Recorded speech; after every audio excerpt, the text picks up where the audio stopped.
Saya terima kasih Pak ya, sudah bisa sampai sini, sudah bisa ketemu. Pokoknya kita tetap berjuang. Makasih, Assalamualaikum. Saya namanya Jala. Jadi saya interview Pak Nas, Pak Sarwo Edi, semua lah. Saya belum pinter tapi saya tulis. Jadi kenapa tanggal 1 Oktober jam 7 pagi Presiden Soekarno tidak berada di tempat kan? Tidak ada yang tahu di mana dia. Belakangan ketahuan dia di Halim bersama dengan Suparjo dan orang-orang Dewan Revolusi, Pak Harto kan saya nunggu perintah dong, kan beliau Panglima tertinggi ABRI. Ya, buat apa pakai tongkat komando dengan semua tanda pangkat kalau nggak ngapa-ngapain ya? Nah, dia di sana diketahui, kemudian Pak Nas memberi restu sama Pak Harto untuk bergerak. Tapi setelah pengumuman gerakan 30 September, pagi di 3PS tentang Dewan Jenderal. Ya. Tapi siangnya mungkin si Untung ini juga nunggu komando kan dari Bung Karno kan. Siangnya tuh baru jam 1 lewat pengumuman Dewan Revolusi demisioner kabinet. Nah itulah yang sebenarnya kudeta terhadap Bung Karno itu. Jadi bukan si Aswi bilang kudeta merangkak lah, opolah itu gak ada. Sebenarnya kudeta itu sehari itu, pagi itu Dewan Jenderal dulu diselesaikan oleh Untung CS dengan namanya Gerakan 30 September. Jam 1.20 pengumuman Dewan Revolusi Kabinet Demisioner. Semua yang pangkatnya di atas dia turun. Itulah Pak yang namanya kudeta kan. Nah itu. Lalu ancaman dari Pak Harto setelah tahu bahwa Bung Karno ada di Halim bersama dengan orang-orang Dewan Revolusi, Pak Harto mengatakan supaya meninggalkan Halim karena akan diserbu oleh Kostrad. Itu kan sudah siap semua. Bung Karno meninggalkan Halim, dia pergi ke Bogor. Itulah, jadi jangan salah, kita itu kan Soeharto yang bunuh ini enggak. Soekarno adalah Panglima tertinggi ABRI, pakai tongkat komando, pakai ini dan enggak ada perintahnya. Kan ditunggu perintah Bung Karno sebagai pimpinan ABRI kan, Panglima tertinggi loh. Tidak ada. Sampai siang akhirnya si Untung gini, ya udah kita ambil alih saja kan gitu kira-kira. Maka dia mengumumkan kabinet demisioner. Nah di situ Pak Harto bilang ini kudeta, maka dia kirim ke Kodam-Kodam terjadi kudeta di Jakarta. Itu. Jadi kita harus luruskan itu sejarah, karena jangan sampai orang tuh sembarangan ngomong. Saya hari ini ngamuk terus loh sama orang-orang itu. Ini kan Soeharto sama ini. Kamu nggak baca Pak ya? Baca Rumah Milu, baca itu Perpu, itu kan ada semua. Itu semua saksi-saksi bicara, Gandhi bicara. Pak Gandhi itu tanggal 30 September malam masih kesini. Dia ketemu Om Bardi, dia bilang Bung Karno marah-marah tentang Dewan Jenderal. Oh Dewan Jenderal itu nggak ada, tetap ada Dewan Jenderal. Jadi gerakan 30 September itu isu yang paling bisa dipakai itu Dewan Jenderal yang akan mengkudeta presiden gitu. Dan ini orangnya orang bodoh semua kan, sampai bilang yang kopral tadi sersannya gampang lah dipengaruhi karena nggak berpendidikan. Nah itu sebetulnya jangan kita salah gitu loh. Jadi, bukan Soeharto ya Bu, sampai capek menjawabnya. Dan sehari ini berantem saya sama anak muda yang saya bilang kamu baca dulu tuh Mahmilub itu Bung Karno ngomong sama si Suparjo, bisa nggak kau hentikan ini gerakan? Nggak bisa, terlambat. Sudah terlanjur dilakukan kan, sudah membunuh orang tua kami, ini kan nggak bisa. Dan persenjataan yang dijanjikan oleh Untung nggak keluar, Panser tidak keluar, tank tidak keluar. Jadi dia cuma punya pasukannya. Banteng Raiders yang dibentuk bapak saya itu kan ikut berkhianat ya. Jadi pengkhianat itu nggak jauh dari kita. Bapak saya bentuk Banteng Raiders itu untuk melawan di ITII Jawa Tengah. Sekarang masih ada di sana di Serondol Semarang. Itu mereka diasingkan selama beberapa bulan nggak dipakai sama Angkatan Darat karena si Untung kan dari situ 3 komandannya dari Banteng Raiders semua yang ikut gerakan 30 September itu. Jadi gitu Pak. Jadi ini yang saya tahu, saya belajar jelas pengkhianat itu nggak jauh dari kita. Iya Pak. Banteng Raiders itu Pak. Jadi kalau kita ke Banteng Raiders atau ke Serondol itu ada foto Pak Yani, terus ada yang 0003, kita tanya kenapa itu putih semua? Itulah para pengkhianatnya. Tapi Rudini dari situ banyak yang jadi kasar Pak. Pak Dudung dari situ juga, dari Departemen Universitas. Pengkhianat juga. Jadi begitu Pak. Jadi ya kalau yang namanya si Aswi bilang apa namanya perangkap kudeta kita semua ini sih. Asli itu PKI lah. Iya itu PKI. Dia disusupin buat Iya. Nah kudeta itu siang itu waktu si Untung bilang demisioner kabinet, dia yang memimpin, semua yang berpangkat di atas dia turun. Nah, itu Dewan Kolonelnya itu. Dewan Kolonel. Iya. Itu saya ingin sekali jelasin itu karena Mbak Dewi izin Mbak Dewi, kan terkait sama pembelokan sejarah, terus mau ada permintaan maaf dan segala macam, itu kan terkait pembelokan sebetulnya.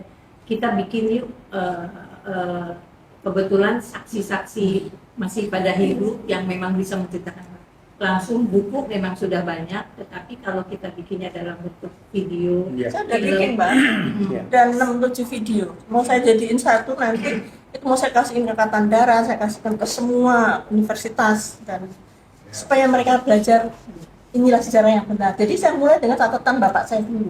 Ya. bagus. Ya, catatan itu adalah bukti sama kita. Ya, catatan itu adalah bukti bahwa Bung Karno terlibat. Itu ya. Karena bapak saya bilang di situ, lama-lama kami selalu dituduh antek Amerika, mata-mata Amerika dan akan menyingkirkan presiden. Lama-lama bapak mendengar soal ini mulai percaya. Anti PKI bukan berarti ikut Amerika gitu, kata-katanya gitu ya. Bapak mulai percaya, ini he believes. Makanya Soekarno tanggal 30 September ngamuk-ngamuk, apa itu Dewan Jenderal gitu.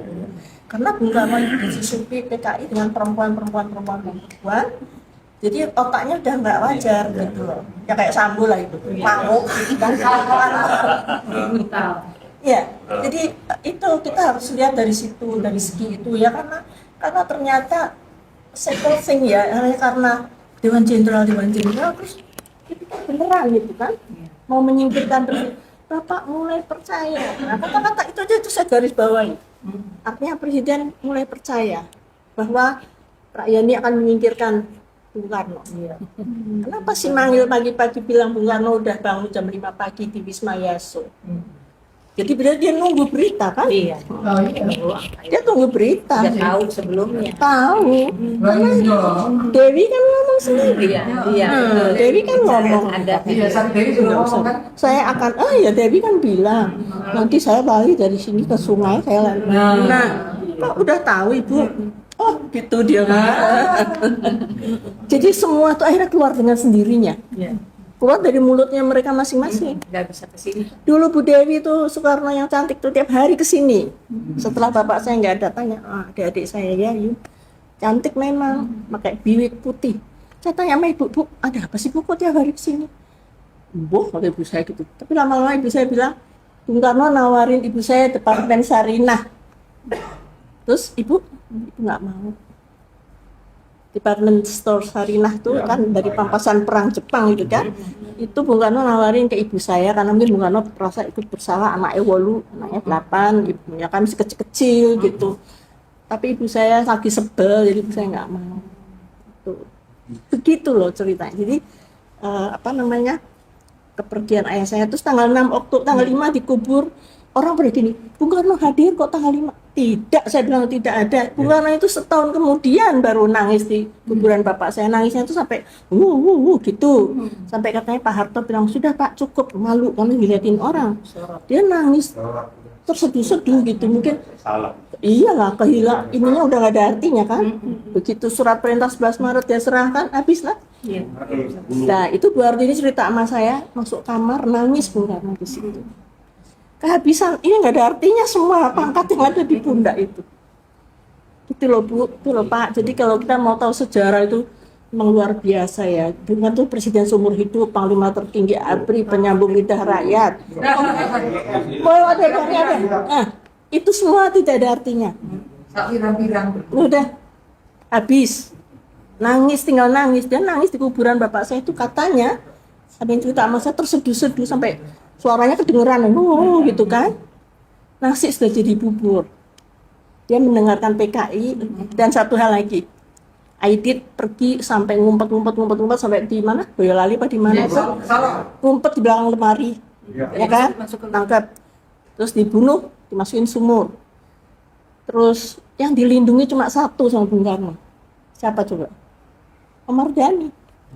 Seluruh keluarganya di luar negeri, tidak pernah pulang sampai mungkin tahu ya.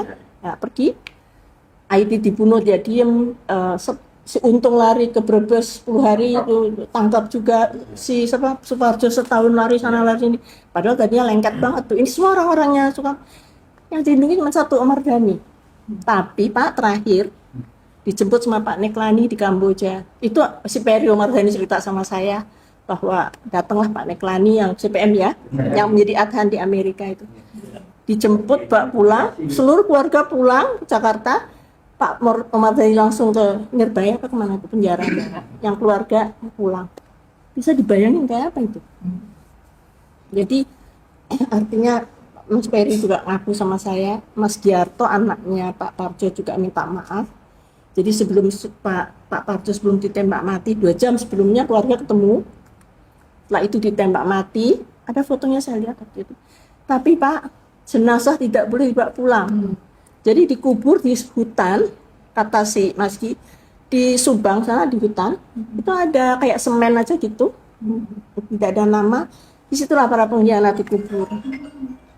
Dan kalau anaknya mau ke situ mau nyekar atau apa, izinnya itu sulit sekali. Tapi kita mesti ingat ya, kalau ibu bapak pergi ke kuburan para raja di Jogja itu, apa namanya, Wonogiri, kan ada tangga, terus yang terakhir di tengah itu kita harus injak itu ya, karena itu pengkhianatnya Sultan Agung. Itu sama dengan memperlakukan orang tua mereka yang berkhianat itu tidak pakai nama, tapi dikuburnya pakai ini aja, semen gitu, tanpa nama, di hutan lagi. Jadi kalau mau tahu, itu Mas Gi cerita sama saya dan dia bilang, bapak saya salah mbak, saya minta maaf. Karena Mas Gi dulu tiap sore dijemput tentara, disetrum gitu, sampai nggak bisa nafas dia. Bapakmu di mana? Nah itu Pak Suparjo itu lari dari satu rumah. Dan terakhir ketangkapnya di Celilitan apa di mana tuh? Di Tanjung Priok apa di mana gitu. Itu cerita-cerita itu kita harus baca ya. Jadi akhirnya gini. Oh begitu ya. Jadi yang berkhianat tuh ya kalau tentara emang harus mati. Tapi yang tidak mati kayak Latif itu, yang masuk bui, lalu diwolak-walik lah cerita itu sama dia.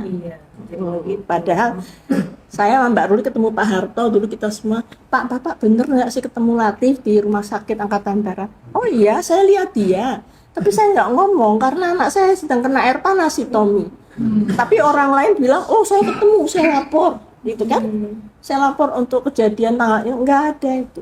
Ya, sekarang tinggal Bapak Ibu percaya yang mana sih?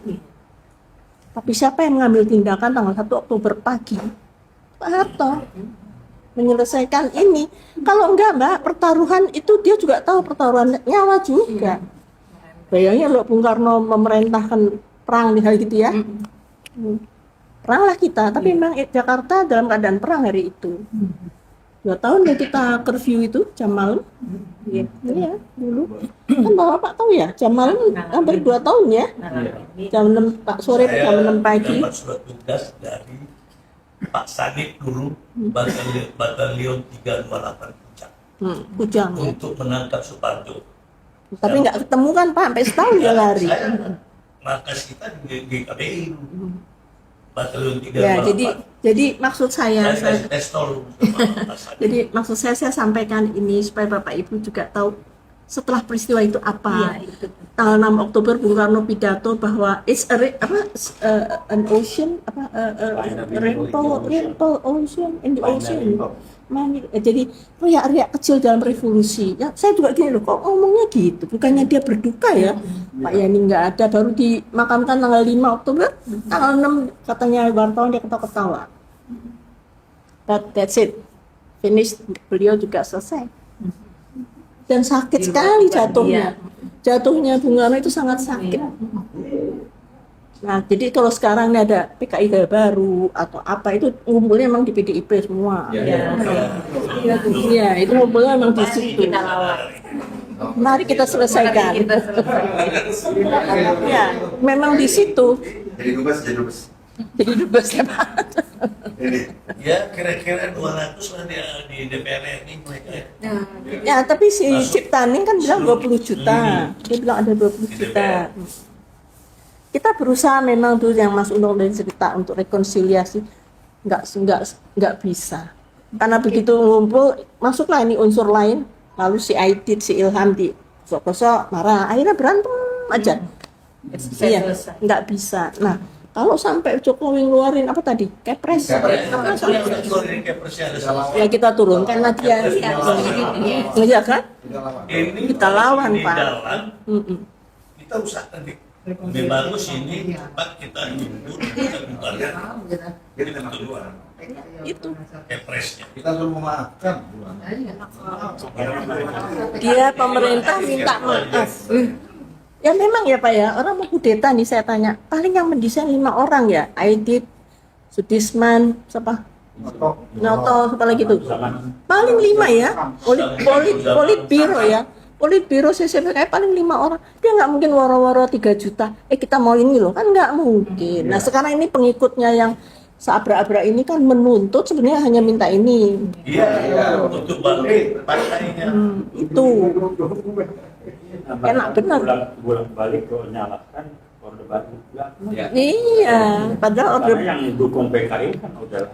Jadi Orde Baru itu, jadi gini Pak ya, orang tuh jahatnya gini, karena orang tahu era Pak Harto 32 tahun itu, tapi awal tahun 65 sampai tahun 74 mungkin, Pak Harto itu masih bagus. Setelah itu kan kita booming minyak tuh tahun 70-an.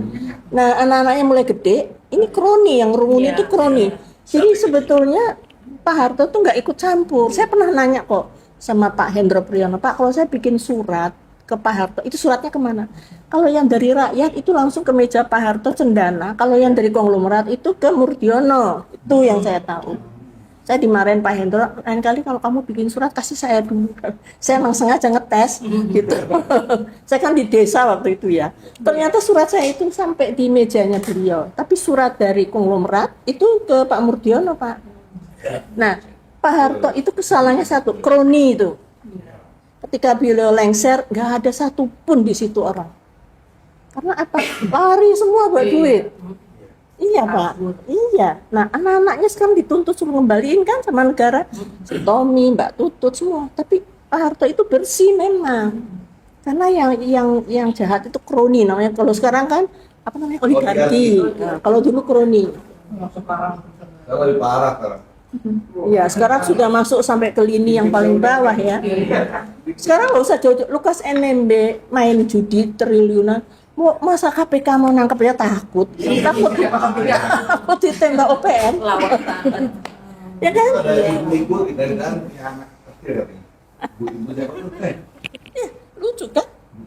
Mau nangkep Lukas NMB kok takut? Takut sama siapa? OPM. Pakai anti peluru dong ya. Yang mau dikerahkan 1000 Brimob untuk ngambil dia. Maluin banget bangsanya sendiri, tidak bisa.